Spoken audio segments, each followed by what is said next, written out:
अस्सलामु अलैकुम वरहमतुल्लाहि वबरकातुह। उम्मीद है तमाम तलबा खैर व आफियत के साथ होंगे।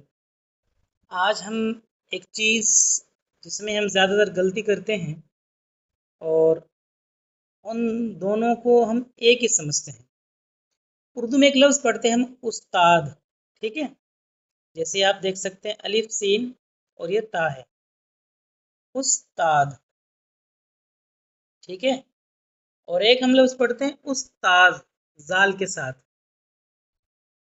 उस्ताज जाल के साथ होता है असली। तो वैसे तो दोनों तलफ़ुज़ सही हैं, ठीक है।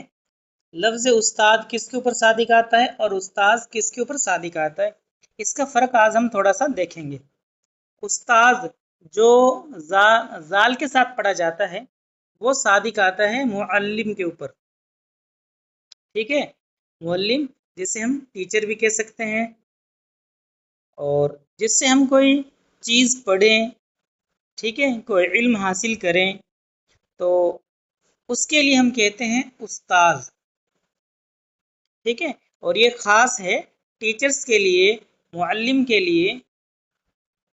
और लफ्ज़ उस्ताद ये आम है, उस्ताद दाल के साथ ये क्या है, ये लफ्ज़ आम है। इसको हम थोड़ा देख लेते हैं, हिंदी में भी लिख के दिखा देते हैं आप हजरात को, उस्ताद, ठीक है, उस्ताद। अब ये लफ्ज़ आम है, आम कैसे हैं, ये हम टीचर के बारे में बोल सकते हैं और मुअल्लिम के बारे में बोल सकते हैं, और हर उस शख्स के बारे में बोल सकते हैं जिससे हम कुछ ना कुछ चीज़ सीखें। जैसे अगर किसी ने गाड़ी चलाना सीख ली, तो जिससे उसने गाड़ी सीखी है वो उसका उस्ताद हो जाएगा। अब किसी ने किसी के पास रहकर मोबाइल ठीक करना सीख लिया तो ये उसका उस्ताद हो जाएगा।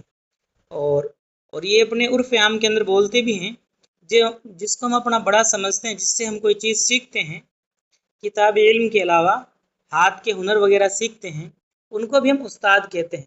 और ये लफ्ज़ आपने बहुत सुना होगा, और ये ख़ास है, ठीक है, ख़ास है हर सिखाने वाले के लिए।